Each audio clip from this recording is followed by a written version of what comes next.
Day 256 of doing a LeetCode problem every day until I get a job. All right, y'all, we're back again another day, another LeetCode problem. This time we're at day 256 of doing daily LeetCode problems, and we're still going strong, y'all. So today we have question number 39, combination sum. The difficulty level is medium, but don't worry because we're going to keep the solution as simple and easy to understand as possible. So let's get into it. So the question says, given an array of distinct integers candidates and a target integer target, return a list of all unique combinations of candidates where the chosen numbers sum the target. You may return the combination in any order. The same number may be chosen from candidates an unlimited number of times. Two combinations are unique if the frequency of at least one of the chosen numbers is different. Let's see what frequency means. The frequency of an element X is the number of times it occurs in an array. So the two combinations are unique if the frequency of at least one of the chosen numbers is different, meaning we have to change at least one of the numbers every time for each combination.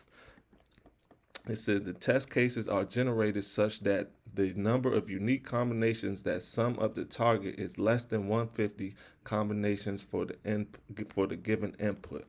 All right, y'all. So let's break that down by looking at example one so we can see exactly what it is that they want us to do.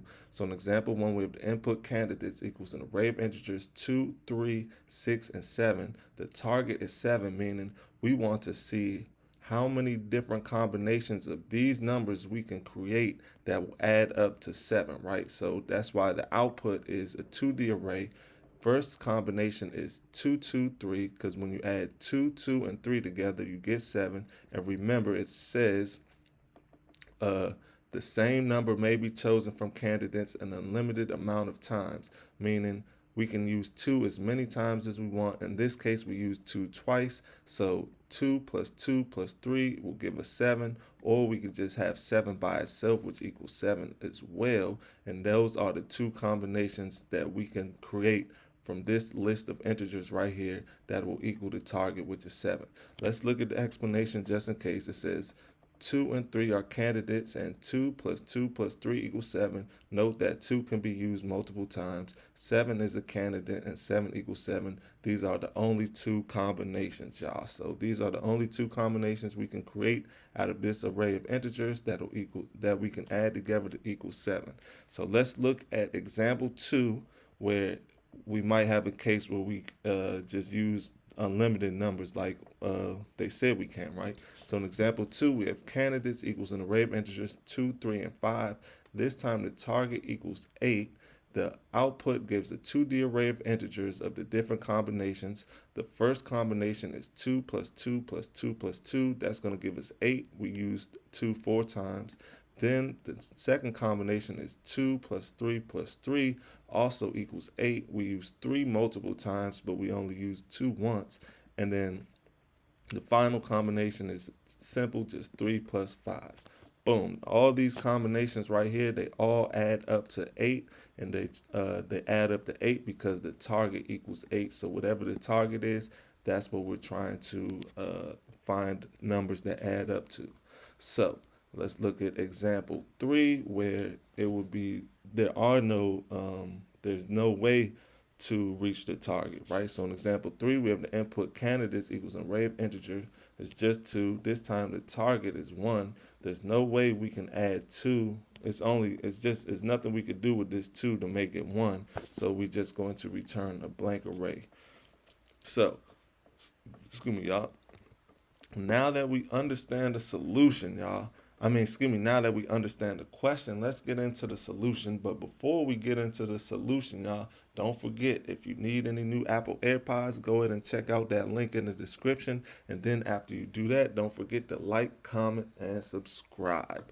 Now let's get into the fun part, y'all. So the first thing we need to do is we need to figure out how we're going to solve that, and we're going to use some backtracking to solve it, right? So in order to do that, we're going to need to create a helper function to help us with the backtracking. So in order to do that, we're just going to say private func. We could call it backtrack. So we say private func backtrack. Open up the parentheses for the parameters. It's a lot of parameters, so get ready to pay attention to all the parameters, right? The first parameter is going to be remain, and we are going to cast that, that is going to be an integer. Then we're going to just say comma. The next one is going to be com, short for combination. We're going to say colon. That's going to be in. That's going to be an in out array of integers. Remember, the in out allows us to modify things in place, right? So now the next one is going to be, the next parameter is going to be start. So we're going to say start. Then we're going to say colon. That's going to be an integer as well. Say comma. Then we're going to say candidates. And that's going to be an integer. Candidates is going to be an array of integers. And then comma, come outside the square brackets. We're going to say comma. Say ands. Ands is going to be in out as well. So we're going to say in out. And that's going to be a 2D array of integers like that. Then we're going to come outside of all of that. We're going to open up our brackets, and let's get into the function.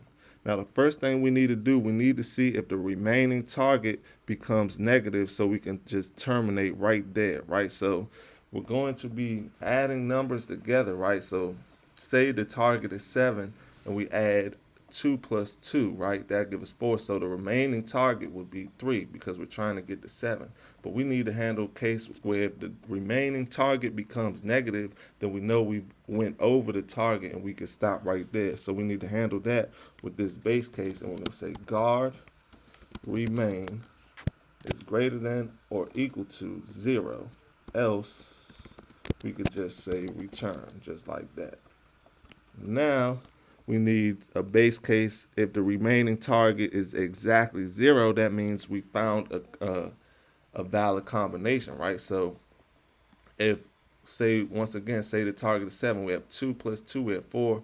Now the remaining target would be 3. Say we add that 3, now we're at 7, so the remaining target would be 0, right? Which means we found a valid combination. So in order to do that, and that means we need to add the current combination to the result, right? So in order to do that, we're just going to say guard remain, exclamation point equals 0, else, open up the brackets. Then we could say ands dot append, open up the parentheses, comb. Boom, just like that. Come outside of that, and then we could just say return. Now it's time to explore all the candidates starting from the current index, which will be start.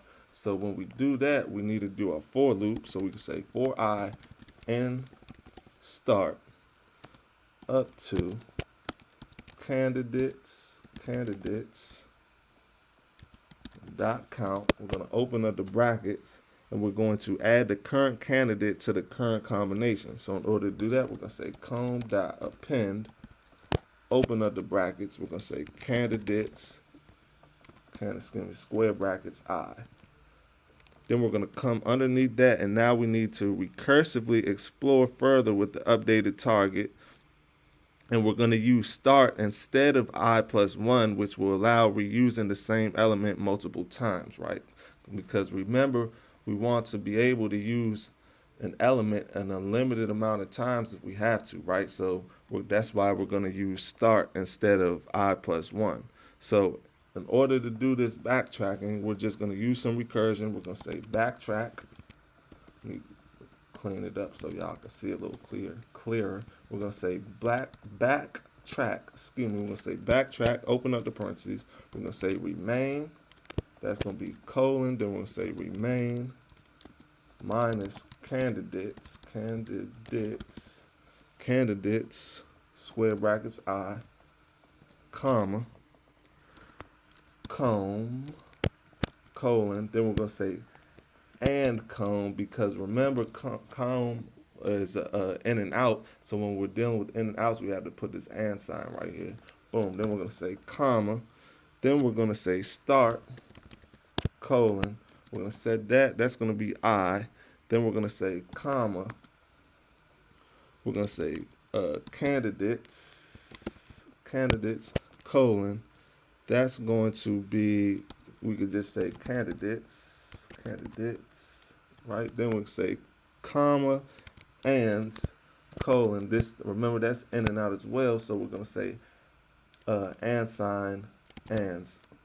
Now we need to remove the last element to explore other possibilities. So we're just going to come outside of this, and we are going to say comb dot remove last. Boom, with the parentheses, just like so. But remember, this was the helper function. We still have to call this in the main function, right? So we're going to come back up here. This should be private.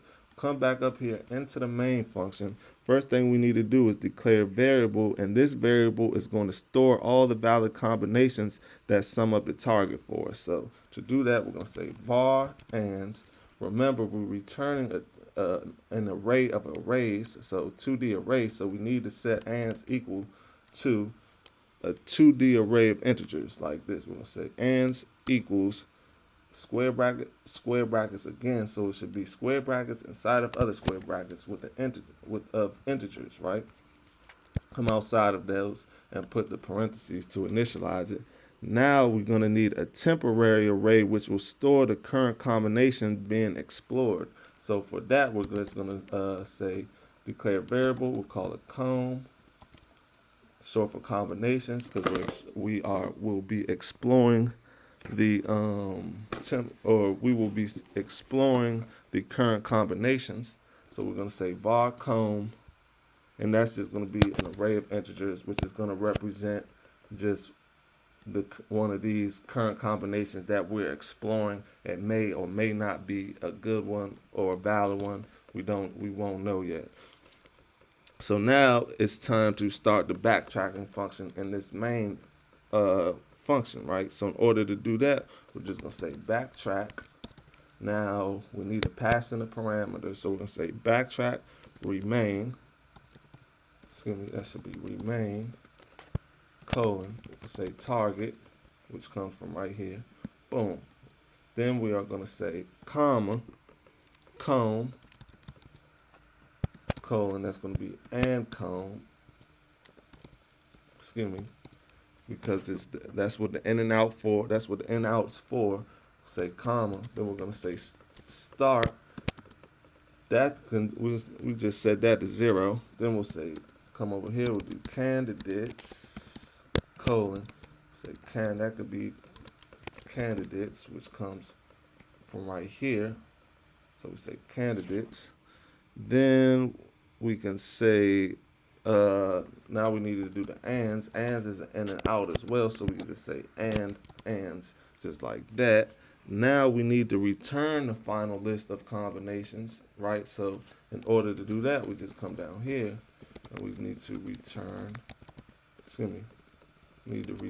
ands, just like that. So let's run it, make sure it works, make sure it runs how it's supposed to. Let's see. And it's accepted, y'all. So let's submit it. Make sure it stays accepted after we submitted it. Ooh, and look at that, y'all. 0 milliseconds beats 100% of users with Swift, y'all. That's what I'm talking about. Those are some good numbers right there.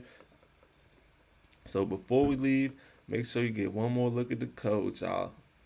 One more look at the code. That's the main function. Now get one more look at the helper function. Get one more look at it. See if I get fit both. Can't fit both in there. But I hope y'all learned something today, and I hope to see y'all here tomorrow for another day, another LeetCode problem. See y'all then.